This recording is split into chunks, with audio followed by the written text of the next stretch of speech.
in faith real quick because it's unlike anything I've ever seen.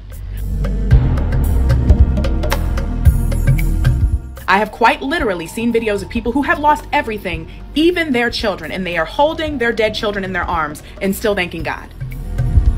Still asking God to take care of their children from there. Meanwhile, the people who claim to be of faith and are still backing this genocide could never. You're a bunch of lying assholes. You're the same people who love to soak up the book of Job when you're in church. You love hearing that story. You feel so inspired by Job losing everything and still thanking God. Meanwhile, the Palestinians are literally a population of Jobs right now.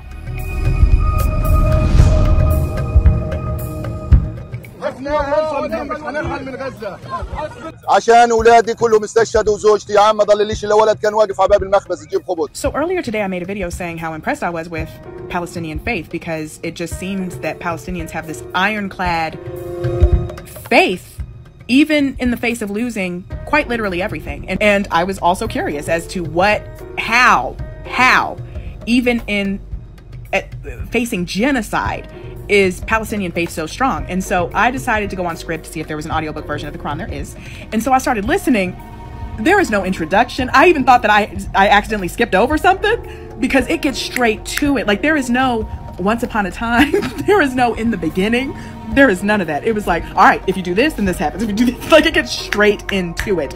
And by the way, if you are Muslim, I hope I'm not being disrespectful. This is just my experience in reading the Quran for the first time.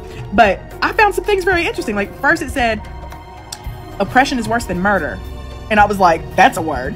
And then there was a part in there that I was surprised about. I don't know why I thought it was going to be like the Christian religion where if somebody slaps you, you got to offer your other cheek and everything, because that always bothered me. In the Quran, it says if somebody fights you, you fight them back. Like if whatever they do to you, you do to them. And I was like,